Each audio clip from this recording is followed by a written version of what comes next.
Hello dear students.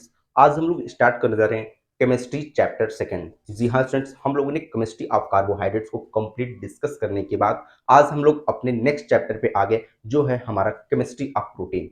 अगर हम बात करें केमिस्ट्री ऑफ प्रोटीन में हम लोग किन किन टॉपिक्स के बारे में काफ़ी अच्छे से और काफ़ी डिटेल में डिस्कस करने वाले हैं, हर एक पॉइंट्स पे जहाँ पे आप देख सकते हैं हमने पॉइंट्स को भी मेंशन कर दिया है। इसके साथ साथ हमारी क्या स्ट्रेटजी होगी आप सबको पढ़ाने के लिए, हर एक पॉइंट पे अभी हम लोग डिस्कस करने जा रहे हैं। साथ ही साथ हम बात करेंगे पूर्वांचल विश्वविद्यालय के द्वारा जो आपके एग्जाम टाइम टेबल भी जारी कर देंगे, उसको हम देखते हुए अपने स्पीड को हम किस प्रकार रखने वाले हैं इस चैप्टर को कंप्लीट करने के लिए। तो आइए स्टूडेंट्स, आप सभी स्टूडेंट्स एक बार जोरदार तरीके से अपने सभी फ्रेंडों के साथ इस वीडियो को शेयर कर दीजिए और ज़्यादा से ज़्यादा संख्या में लोगों को इस प्लेटफॉर्म को जोड़ने के लिए, सब्सक्राइब करने के लिए भी सजेस्ट करिए।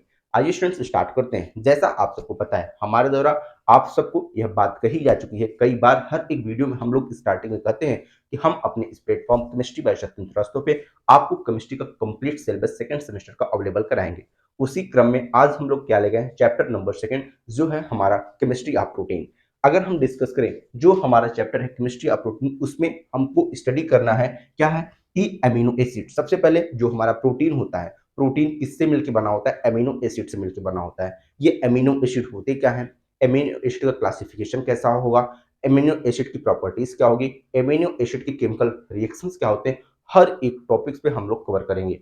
नेक्स्ट अगर हम बात करें, फिर हम बात करेंगे पेप्टाइड व पेप्टाइड बॉन्ड्स क्या होते हैं। देखिए जो अगर हम बात करें प्रोटीन होते हैं, एक प्रोटीन दूसरे प्रोटीन यूनिट से कह सकते हैं पेप्टाइड बॉन्ड के थ्रू ही बंधे होते हैं, या हम कह सकते हैं कि जो हमारे अमीनो एसिड होते हैं जब वो लॉन्ग चेन का फॉर्मेशन कर देते हैं थ्रू पेप्टाइड लिंकेज, देन हमारा प्रोटीन का क्या होता है, फॉर्मेशन होता है। तो प्रोटीन के फॉर्मेशन के पहले हम किसकी डिस्कस करेंगे, अमीनो एसिड। लेकिन एक अमीनो एसिड दूसरे अमीनो एसिड से किस प्रकार जुड़े होते हैं, हम वो बात करेंगे पेप्टाइड और पेप्टाइड बॉन्ड। देन हम बात करेंगे जो हमारे प्रोटीन होते हैं, प्रोटीन क्या होते हैं, प्रोटीन के स्ट्रक्चर्स क्या होते हैं, क्योंकि बच्चों को बहुत ज्यादा कंफ्यूजन होता है कि प्रोटीन में आपको प्राइमरी प्रोटीन क्या होते हैं, सेकेंडरी प्रोटीन क्या होते हैं, टर्शरी प्रोटीन क्या होते हैं और क्वार्टरनरी प्रोटीन होते हैं। इनके साथ साथ इनके स्ट्रक्चर में आप सबको काफी अधिक कंफ्यूजन होते हैं। लास्ट में हम बात करेंगे जो आपका डीनेचुरेशन ऑफ प्रोटीन। इसके साथ साथ एक टॉपिक हमारा छुड़ गया जो है आपका एंजाइम, या हम डाइट कर दें लॉक एंड की मॉडल। लॉक एंड की मॉडल यहाँ पे हम लोग इसको भी कंप्लीट डिस्कशन करने वाले हैं। तो आप सब देख सकते हैं ये आपका सेकंड सेल चैप्टर का कंप्लीट हमने सिलेबस पे लिख दिया है कि हम लोग किन किन टॉपिक्स पे डिस्कशन करने वाले हैं। इसके साथ साथ आपको हम बता दें कि आप लोग का इस बार पूर्वांचल यूनिवर्सिटी के द्वारा जो पहले डेट थी 15 में एग्जाम स्टार्ट करने के लिए, लेकिन अब उसको चेंज करके आपका 15 अप्रैल कर दिया गया है, क्योंकि पूर्वांचल यूनिवर्सिटी के द्वारा 15 अप्रैल से आपका एग्जाम स्टार्ट होगा। इसलिए अब हम लोग भी अपने प्लान को चेंज कर दिए हैं। प्लान चेंज करने का मतलब केमिस्ट्री का कंप्लीट सिलेबस आपको अपने इस प्लेटफॉर्म पे मिलेगा तो ही, लेकिन अब जो मिलने का रेशियो था या कह सकते हैं जो स्पीड थी, अब हम अपने स्पीड को थोड़ा सा फास्ट कर देंगे। अगर हम बात करेंगे कि इस कंप्लीट वीक में, या हमारा जो वीक होगा मंडे टू सैटरडे, कहने का मतलब लगभग 6 to 7 वीडियो में हम कंप्लीट अमीनो एसिड कंप्लीट कर देंगे। कंप्लीट प्रोटीन को हम लोग यहाँ पे डिस्कशन कर लेंगे, जिससे हमारा चैप्टर नंबर सेकंड क्या हो जाए इस वीक में, या 6 to 7 वीडियो में हम लोग क्या करेंगे, कंप्लीट कर लेंगे। उसके बाद हम लोग फिर नेक्स्ट यूनिट पे पहुंचेंगे जो हमारा क्या होगा, न्यूक्लिक एसिड। न्यूक्लिक एसिड को डिस्कशन करेंगे, फिर हम लोग मेडिसिनल केमिस्ट्री को डिस्कशन करेंगे, फिर हम लोग सॉलिड स्टेट को डिस्कशन करेंगे, फिर हम लोग आगे पॉलीमर्स को डिस्कशन करेंगे। इसी प्रकार हम अपने कंप्लीट सिलेबस को कम टाइम में बेहतर से बेहतर तरीके से स्टडी करेंगे। इसके साथ साथ आपने देखा जो हमने अभी लास्ट चैप्टर कार्बोहाइड्रेट पढ़ा है, उसको पूर्वांचल यूनिवर्सिटी के कंप्लीट कह सकते हैं जो आपके 2 साल के पेपर हैं 2022 और 2023, उससे हमने सभी क्वेश्चंस को मैच कराया और आप सबको एक एविडेंस भी दिया कि जो टॉपिक्स हमने पढ़ाया आप देख सकते हैं फर्स्ट चैप्टर से कोई भी क्वेश्चंस आपका छूटने वाला नहीं है, और कोई भी क्वेश्चन ऐसा नहीं था जो आपको आया हो और हमने सिलेबस में कवर ना किया है। तो स्टूडेंट्स हमारे द्वारा आप सबको कंप्लीट सिलेबस पढ़ाया जाएगा, साथ ही साथ पूर्वांचल यूनिवर्सिटी का हम सिलेबस से अपने सभी क्वेश्चंस को भी कंफर्म करेंगे कि क्या जो क्वेश्चन पूर्वांचल यूनिवर्सिटी में लास्ट 2 साल में आया है हम लोगों ने कवर किया है कि नहीं कवर किया है। अगर नहीं कवर किए हैं तो उसके लिए फिर से हम उसमें और आगे एक्सटेंशन करेंगे, और अगर कवर कर लिया है तो कोई बात ही नहीं, हमारा प्लेटफॉर्म फिर आगे बढ़ता चला जाएगा। तो इसलिए आइए स्टूडेंट्स, हम लोग अपने इस चैप्टर को स्टार्ट करने से पहले एक बार पुनः सभी फ्रेंड्स के साथ कहेंगे, ज़्यादा से ज़्यादा संख्या में शेयर करिए और आज ज़्यादा से ज़्यादा लोगों को अपने इस प्लेटफॉर्म पे जोड़ने के लिए सजेस्ट करिए, क्योंकि ये गारंटी मेरी है, हम आपको कंप्लीट सिलेबस प्रोवाइड कर देंगे और एग्जाम में आपको कॉपी कैसे लिखनी है इसके बारे में भी काफ़ी डिटेल में हम लोग एग्जाम आने पे डिस्कशन करेंगे। और जिन स्टूडेंट्स को फर्स्ट चैप्टर का पीडीएफ नोट्स चाहिए, हमारे कमेंट सेक्शन में या फिर आप हमारे टेलीग्राम चैनल पे मैसेज कर सकते हैं कि सर हमको फर्स्ट चैप्टर का पीडीएफ नोट्स चाहिए, देन हम आपको फर्स्ट चैप्टर का पीडीएफ नोट्स अवेलेबल करा देंगे। लेकिन जब आप डिमांड करेंगे तभी हम आपको फर्स्ट चैप्टर का पीडीएफ नोट्स अवेलेबल कराएंगे। सेकेंड चैप्टर का पीडीएफ नोट्स आने वाले 1 से 2 दिन में मैं प्रिपेयर कर लूंगा, उसके बाद हम सेकेंड चैप्टर का भी पीडीएफ नोट आपको अवेलेबल करा देंगे। आइए स्टूडेंट्स, अब हम अपने वीडियो को स्टार्ट करते हैं। जैसे अगर हम बात करें केमिस्ट्री या प्रोटीन, देखिए यहाँ पे हमें प्रोटीन के बारे में कंप्लीट स्टडी करना है।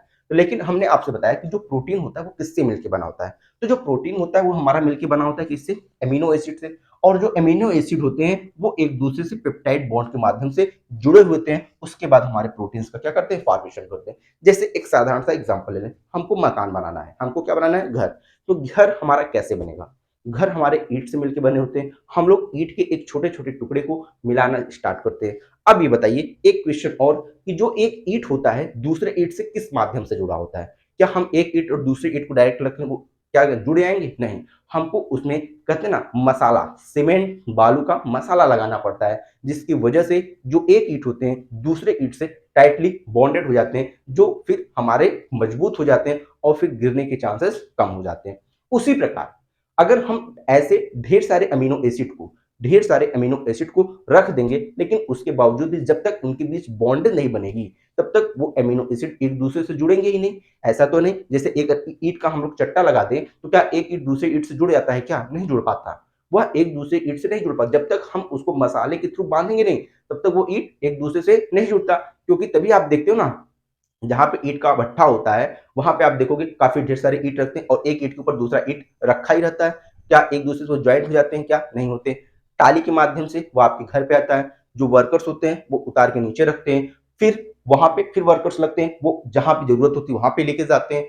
उसके बाद जो आपके राजगीर मिस्त्री होते हैं वह उस ईंट का क्या करते हैं? जुड़ाई करते हैं थ्रू मसाला, और जब दीवार तैयार हो जाती है तो फिर क्या दीवार गिर जाती है? क्या तब दीवार नहीं गिरती, दीवार मजबूती के साथ बनती है। क्यों? क्योंकि उस बाद जब ईंट की जुड़ाई होती है तो वहां पे एक बॉन्ड के लिए आपको सीमेंट्स बालू का एक मसाला तैयार किया जाता है, उसके थ्रू जोड़ा जाता है, देन वो दीवार मजबूती के साथ तैयार होती है। उसी प्रकार हम मान लेते हैं एमिनो एसिड, हमारे पास कई प्रकार के एमिनो एसिड होते हैं। जैसे अगर हम बात करें एडेनिन होते हैं, गुआनिन होते हैं, साइटोसिन होते हैं, इस प्रकार के आपके क्या होते हैं? एमिनो एसिड होते हैं। तो अगर हम इनको जोड़ते चले जाएं तो क्या ये एक दूसरे से कांटेक्ट बनाएंगे? क्या नहीं। जब तक हम इन दोनों के बीच क्या करेंगे? पेप्टाइड बॉन्ड का फॉर्मेशन नहीं कराएंगे तब तक ये एक दूसरे से जुड़ने वाले नहीं है, तब तक प्रोटीन का फॉर्मेशन होने वाला नहीं है। तो इसलिए प्रोटीन पढ़ने से पहले हमें क्या पढ़ना पड़ेगा? हमें एमिनो एसिड पढ़ना पड़ेगा। और जो प्रॉपर्टी हमारी एमिनो एसिड शो करेगी, जो प्रॉपर्टी हमारी एमिनो एसिड शो करेगी, वही प्रॉपर्टी हमारा प्रोटीन भी शो करेगा। क्यों? क्योंकि प्रोटीन हमारा किससे मिलकर बना होता है? एमिनो एसिड से। इसका मतलब एमिनो एसिड की जो प्रॉपर्टी होगी वही प्रॉपर्टी हमारी क्या होगी? प्रोटीन की होगी। सिर्फ डिफरेंस क्या होगा? जो हमारा एमिनो एसिड छोटे पार्ट्स होते हैं वही एमिनो प्रोटीन हमारे बल्क में होते हैं, क्योंकि वहां पे प्रोटीन में हमारे large number of amino acids क्या होते हैं? जुड़े हुए होते हैं। अब जो एमिनो एसिड्स होते हैं वो भी हमारे कई प्रकार के होते हैं, जैसा हमने नेम में बताया। तो हमारे एमिनो एसिड जब कई प्रकार के होते हैं तो क्या होते हैं? एक प्रोटीन में जरूरी नहीं है कि सिर्फ एक ही प्रकार के अमीनो एसिड प्रेजेंट हो। एक प्रोटीन के फॉर्मेशन में हमारे different number of amino acid भी प्रेजेंट हो सकते हैं।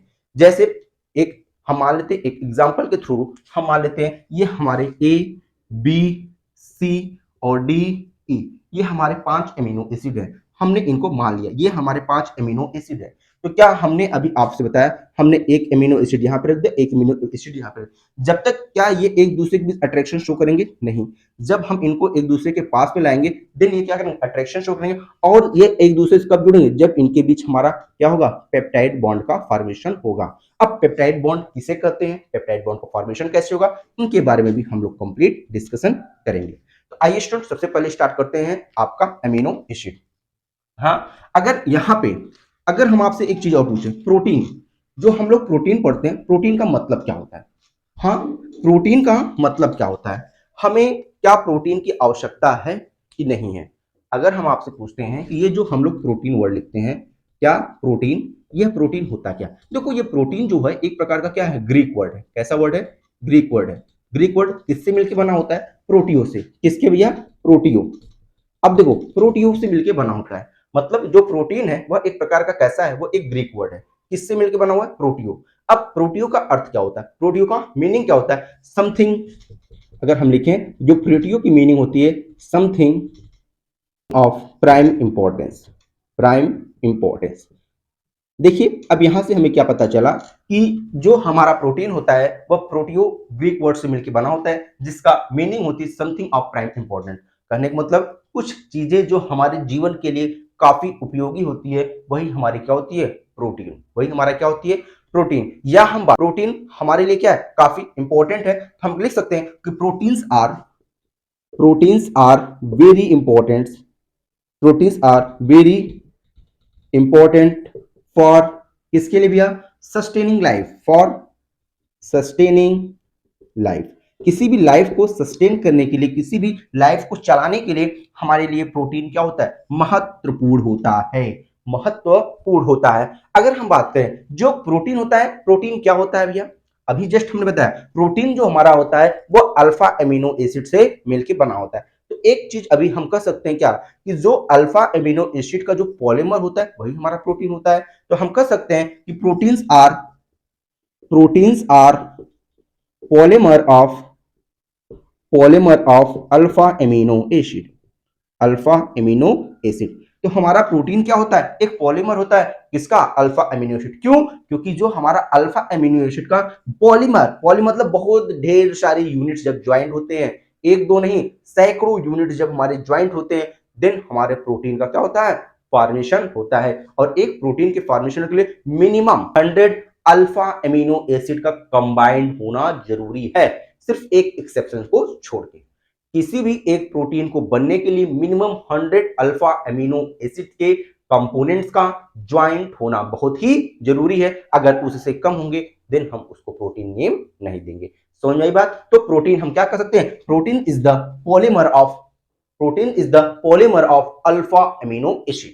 अब हम बात करते हैं, जो हमारा अल्फा एमिनो एसिड होता है, जो हमारा अल्फा एमिनो एसिड होता है वह हमारे कई फॉर्म में एग्जिस्ट करते हैं। वह कई फॉर्म में एग्जिस्ट करते हैं। जैसे अभी हम लोग बात करते हैं अल्फा अमीनो एसिड, इसका मतलब अमीनो एसिड का ये अल्फा पार्ट, अमीनो एसिड क्या क्या ये अल्फा पोजीशन पे है। अभी हम अमीनो एसिड का जब स्ट्रक्चर बनाएंगे वहां पे ये चीज क्लियर करेंगे। तो जो हमारा अमीनो एसिड होता है वो अल्फा फॉर्म में, बीटा फॉर्म में, गामा फॉर्म में, यहाँ पे अल्फा बीटा गामा डेल्टा, इन प्रकार से हमारा अमीनो एसिड क्या करता है? एग्जिस्ट करता है। अमीनो एसिड हमारे कितने प्रकार से एग्जिस्ट करते हैं? अल्फा बीटा गामा डेल्टा, इन सभी फॉर्म में हमारे अमीनो एसिड क्या करते हैं? एग्जिस्ट करते हैं। एक बार फिर से सभी चीजों को हम क्या करते हैं? रिवाइज करते हैं। जो प्रोटीन होता है वह हमारा ग्रीक वर्ड से मिलके, प्रोटियो से मिलके बना होता है, जिसका मीनिंग होती है समथिंग ऑफ प्राइम इंपॉर्टेंस, जो हमारे लिए काफी महत्वपूर्ण होता है। अब नेक्स्ट बात करें, proteins are very important for sustaining life. किसी लाइफ को सस्टेन करने के लिए, लाइफ को चलाने के लिए हमें प्रोटीन की काफी अधिक आवश्यकता होती है। अगर हम बात करें हम लोग प्रोटीन कैसे प्राप्त करते हैं, कहते हैं ना दाल खाना चाहिए, दाल में हमारे क्या होते हैं? काफी अधिक प्रोटीन होते हैं। अगर हम बात कर देते हैं फ्रूट्स खाना चाहिए, फ्रूट्स में हमारे क्या होते हैं? प्रोटीन्स होते हैं। हाँ, अगर जो लोग नॉनवेज खाते हैं, कहते हैं ना एग खाना चाहिए, एग में क्या होता है? काफी ज्यादा प्रोटीन होता है। चिकन और मटन खाना चाहिए, चिकन और मटन में काफी अधिक प्रोटीन होता है। तो इस प्रकार जितने भी वेजिटेरियन होते हैं वह कह सकते हैं पनीर खाइए, पनीर में आपके अधिक प्रोटीन होते हैं। इसलिए कहते हैं आप लोग पनीर के साथ साथ, हम लोग कहते हैं दाल का जूस पीजिए। जैसे जब लोग बीमार होते हैं, लोग कहते हैं दाल का जूस पीजिए, वो आपको एनर्जी प्रोवाइड करती है, आपकी ताकत प्रोवाइड कर देती है। दाल को ज्यादा से ज्यादा लोग कहते हैं कि प्रेफर करना चाहिए खाने में, क्योंकि दाल हमको क्या करती है? प्रोटीन देती है। तो इस प्रकार आप देख सकते हैं कि हर एक प्रकार से हमको प्रोटीन की क्या होती है? काफी आवश्यकता होती है। और शरीर में अगर प्रोटीन की कमी हो जाती है तो व्यक्ति क्या होता है? वीक होने लगता है, कमजोर। इसलिए आप डॉक्टर के पास जाते हैं तो डॉक्टर भी यदि आपको वीकनेस होता है तो वह क्या करता है? मल्टीविटामिन का टैबलेट दे देता है। प्रोटीन का टैबलेट देता है, जहाँ पे आपको विटामिन, मिनरल, कार्बोहाइड्रेट ये सब चीज़ें पर्याप्त मात्रा में आपकी बॉडी में बनी रहे। इसलिए प्रोटीन हमारे लिए क्या होता है, काफ़ी इंपॉर्टेंट होता है। प्रोटीन्स हम क्या कर सकते हैं, it is the polymer alpha amino acid. जो हमारा प्रोटीन होता है वो अल्फा अमीनो एसिड से मिलके बने होते हैं, इसलिए अल्फा अमीनो एसिड का यह क्या हो सकता है, एक प्रकार का पॉलीमर होता है, क्योंकि जब हमारा more than 100 unit of alpha amino acids are combined through a peptide linkage, then proteins are form. Only one exception, that is insulin, which are protein but that contain only 51 monomer unit of alpha amino acid. जो alpha amino acid की सिर्फ 51 units को combine करता है वह हमारा insulin होता है, और insulin is a type of protein, that is the only exception in the case of protein. Okay, तो बाकी सभी चीजें हमारी क्या होती हैं, कोई भी चीज प्रोटीन तभी होगी जब वो हमारा 100 अल्फा अमीनो एसिड से ज्यादा कंटेन करेगी। वो जो अल्फा अमीनो एसिड होगा वो हमारे डिफरेंट डिफरेंट हो सकते हैं, जरूरी नहीं है कि वह सेम अमीनो एसिड से मिलके बना हो, वो हमारे डिफरेंट डिफरेंट अमीनो एसिड के बारे में अमीनो एसिड से मिलके बन सकते हैं। अगर हम बात की जो प्रेजेंट टाइम में हमारे अमीनो एसिड है, मोर देन 20 अमीनो एसिड का डिस्कवर हो चुका है। कितना? मोर देन 20, कहीं कहीं पे आपको 23, 25, 28 अमीनो एसिड तक आपको देखने को मिल जाएंगे, लेकिन हम यहाँ पे सिर्फ 4 से 5 अमीनो एसिड की डिस्कशन करेंगे जो हमारे लिए हमारे सिलेबस के अकॉर्डिंग काफी इंपॉर्टेंट है। सारा पढ़ने की जरूरत नहीं है, जो हमारे लिए इंपॉर्टेंट है हम सिर्फ उन्हीं को पढ़ेंगे। नेक्स्ट हम बात करें, जो हमारा अमीनो एसिड होता है वो अल्फा बीटा गामा डेल्टा के फॉर्म में भी क्या करता है, एग्जिस्ट करता है। इस प्रकार आप देख सकते हैं हमने आपको अमीनो एसिड के बारे में कंप्लीट डिस्कशन कर दिया। अब हम बात कर देते हैं कि अमीनो एसिड क्या होता है। देखिए अभी तक हमने अमीनो एसिड की बात करें, ये देखिए क्या बात करें, अमीनो एसिड। ये देखिए अगर हम बात करें जो हमारा अमीनो एसिड होता है वो हमारा क्या होता है, देखिए RCH, COOH, इसके साथ आपका NH2, यही आपका अमीनो एसिड होता है। यही हमारा क्या होता है, अमीनो एसिड होता है। अगर बात करें, देखिए जैसे हमने लिखा R, क्या लिखा COOH, इसके साथ हमने लगा दिया NH2। अब देखिए अगर अगर कहीं भी आपको अगर कहीं भी आपको कार्बोक्सिलिक ग्रुप और एमिनो ग्रुप एक साथ देखने को मिल जाए, देन वो हमारा क्या होता है, अमीनो एसिड होता है। वह हमारा क्या होता है, अमीनो एसिड। लेकिन अभी हमने बात किया कि जब हमारा अमीनो एसिड तभी होगा जब वो अल्फा बीटा गामा डेल्टा के फॉर्म में या डेल्टा के पोजीशन तक ही होगा। ऐसा नहीं कि एक यूनिट इधर कंबाइन हो और दूसरा यूनिट 15 कार्बन के बाद, देन वो हमारा अमीनो एसिड नहीं कहलाएगा। जो अमीनो एसिड होना चाहिए वह उसके लिए एक परफेक्ट कंडीशन होता है कि जो ज्वाइंटिंग होना चाहिए वो हमारा मैक्सिमम 3 से 4 कार्बन या 5 कार्बन तक होना चाहिए, जहां पे हम उन चीजों को डिफाइन कर सके, जहां पे हमारे बॉन्ड्स का फॉर्मेशन हो सके। ठीक है, अब कहने का मतलब आप यहाँ पे देखो, ये हमारा क्या है, NH2 ग्रुप है, और ये हमारा क्या है, COOH ग्रुप है। ये हमारा क्या है, एक NH2 ग्रुप है, और ये हमारा क्या है, COOH ग्रुप, और यही हमारा क्या होता है, अमीनो एसिड। अब देखो अगर हम बात करें इस पूरे स्ट्रक्चर में, तो यहाँ पे अगर हम पूछे कि क्या ये जो कार्बन है, क्या ये कार्बन कायरल कार्बन है क्या, अगर हम आपसे पूछें कि क्या यह कार्बन कायरल कार्बन है कि नहीं है, आप कहेंगे ठीक है। सबसे पहले अब बात सोचना चाहिए ना, कायरल कार्बन क्या होता है। कायरल कार्बन के बारे में हम लोग कार्बोहाइड्रेट्स में पढ़े हैं। कायरल कार्बन क्या होते हैं, कायरल कार्बन वे कार्बन होते हैं जहां पे हमारी जो अटैचमेंट ऑफ ग्रुप होना चाहिए फॉर डिफरेंट एटम या फॉर डिफरेंट ग्रुप से। कहने का मतलब अगर कार्बन हमारा A, B, C और यहाँ पे D और यहाँ पे E, जब हमारा कार्बन 4 डिफरेंट ग्रुप से अटैच होते हैं, then that carbon is known as chiral carbon. And chiral carbon को हम लोग यहाँ पे स्टार से रिप्रेजेंट करते हैं। किससे रिप्रेजेंट करते हैं, स्टार से। अब यहाँ पे देखते हैं ये जो स्ट्रक्चर हमने बनाया, ये बताओ, ये देखो R हमने बताया कार्बन, हाइड्रोजन COOH और यहाँ पे NH2। हाँ, अब बताते हैं क्या यह कार्बन 4 डिफरेंट ग्रुप से जुड़ा हुआ है क्या, आप कहेंगे जी हाँ जुड़ा हुआ है। ये हमारा एक प्रकार का क्या है, कायरल कार्बन है।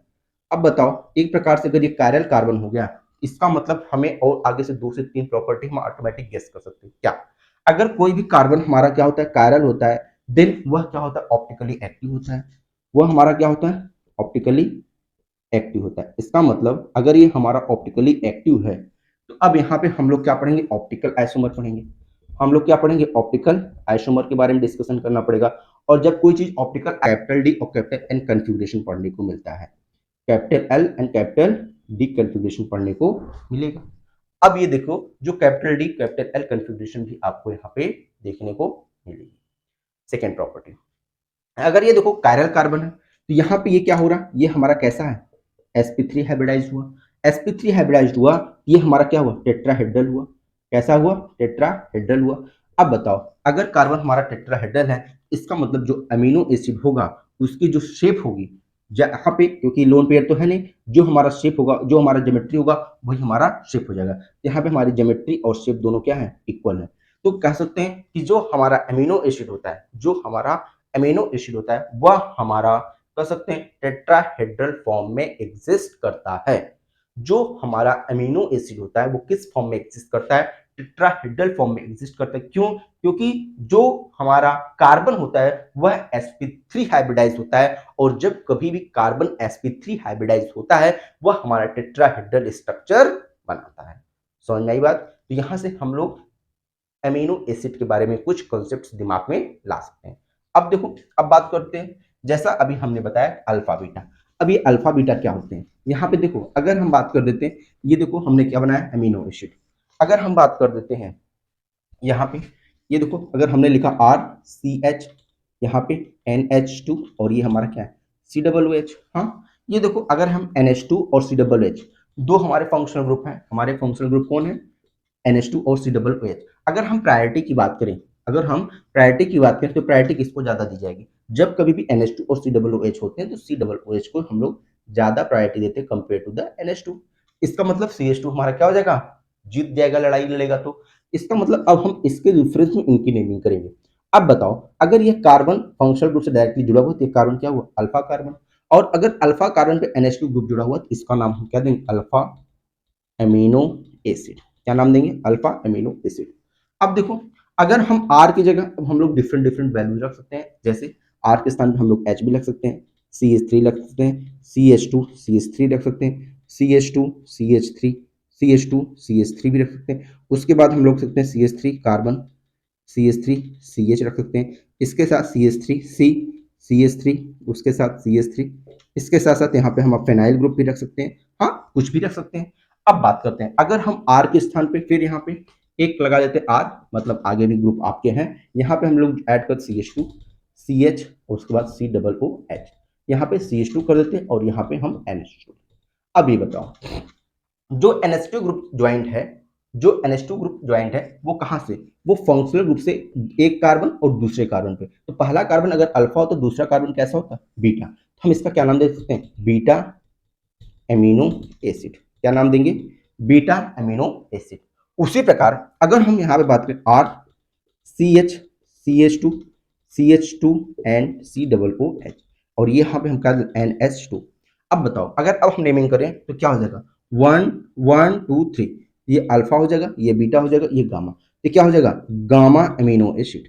ये क्या हो जाएगा, गामा एमिनो एसिड। उसी प्रकार अगर हम बात करें यहाँ पे आर सी एच, हाँ, CH2 CH2 CH2 CH2 COOH, और यहाँ पे हम लगा ले क्या, NH2। अब देखो क्या ज्यादा हो गया क्या, यहाँ पे देखते हैं अल्फा बीटा गामा, यहाँ से एक रिप्लेस कर देते हैं, रिमूव कर देते हैं। हाँ, यहाँ पे हम लगा देते आर, तो यहाँ पे क्या बन जाएगा, डेल्टा। हम इसी को क्या सकते, delta amino acid, delta amino acid. अब यहाँ पे देखिएगा, आप लोग विशेष ध्यान रखिएगा, जो यह हमारा NH2 ग्रुप होगा और ये जो हमारा COOH ग्रुप होगा, यह हमारे एमिनो एसिड के एसिडिटी और बेसिडिटी को भी डिसाइड करेगा। अगर किसी भी अगर किसी भी एमिनो एसिड में हमारे NH2 और COOH ग्रुप दोनों इक्वल हैं, देन वह हमारा एमिनो एसिड क्या होगा, न्यूट्रल होगा। अगर हम आपसे पूछें ये सब एमिनो एसिड कैसे हैं, आप कहेंगे सर ये सब एमिनो एसिड हमारे न्यूट्रल एमिनो एसिड की कैटेगरी में आते हैं।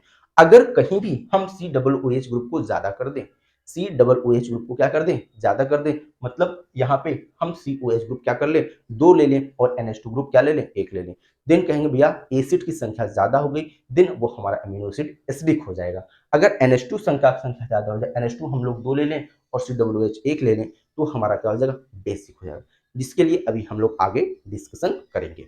ये अभी हम इंट्रोडक्शन पे चल रहे हैं अमीनो एसिड की। अभी जो हमने बात किया वो हमने अमीनो एसिड के इंट्रोडक्शन पे डिस्कशन किया कि अमीनो एसिड्स क्या होते हैं, किस प्रकार से उनका स्ट्रक्चर बनता है। तो हमने क्या बात किया, सबसे पहले अमीनो एसिड क्या होते हैं, अमीनो एसिड का हमने ये देखिए यहाँ पे रफ कर दिया, RCH, ये देखिए यही हमारा क्या होता है, अमीनो एसिड होता है। अमीनो एसिड के स्ट्रक्चर की बात करें तो अमीनो एसिड हमारा क्या होता है, कायरल कार्बन होता है। तो इसमें जब कायरल कार्बन है या फिर कह सकते हैं ये हमारा sp3 हाइब्रिडाइज होता है। sp3 हाइब्रिडाइज होने की वजह से टेट्राहेड्रल स्ट्रक्चर बनाता है। टेट्राहेड्रल स्ट्रक्चर बनाने का मतलब कह सकते हैं कि जो हमारा अमीनो एसिड होता है वह टेट्राहेड्रल स्ट्रक्चर के फॉर्म में एग्जिस्ट करेगा।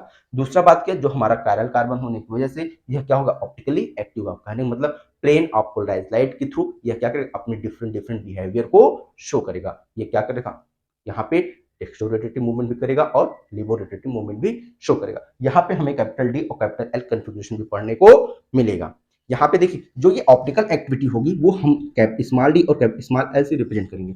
लेकिन डी और एल हमने क्या लिखा, कंफिग्रेशन लिखा। यहाँ पे हमें डिफरेंट कंफिग्रेशन भी देखने को मिलेगा, जहाँ पे हम लोग NH2 ग्रुप के बिहाफ पे, किसके, NH2 ग्रुप के बिहाफ पे हम उसके डी और एल फॉर्म को यहाँ पे क्या करेंगे, डिस्टिंग्विश करेंगे। उसके बाद हमने क्या किया, position of amino NH2 group से हमने क्या किया, अमीनो एसिड को डिफरेंट डिफरेंट फॉर्म में बात किया। जो हमारा अल्फा अमीनो एसिड होगा, बीटा अमीनो एसिड होगा, गामा अमीनो एसिड होगा और ये डेल्टा अमीनो एसिड होगा। जो अभी हमने आपको बताया कि अमीनो एसिड अपने 4 फॉर्म में एग्जिस्ट करती है। इस प्रकार आज हम लोग अपनी बेसिक इंट्रोडक्शन को यहाँ पे कंप्लीट करते हैं। कल से फिर से हम लोग अमीनो एसिड, या कर सकते हैं कि नेक्स्ट वीडियो में हम लोग फिर से अमीनो एसिड के साथ अपने कंप्लीट वीडियो को प्रोसीड करेंगे। वीडियो को लाइक करना है, शेयर करना है और ज्यादा से ज्यादा लोगों को इस प्लेटफॉर्म पे जोड़ना है। ठीक है स्टूडेंट, यदि किसी भी प्रकार की कोई भी कंफ्यूजन होता है, कोई भी डाउट होता है, देन आप हमारे कमेंट सेक्शन में या फिर आप हमारे टेलीग्राम चैनल से जुड़ सकते हैं, जहां पे आप अपने डाउट को क्लियर कर सकते हैं। Thank you.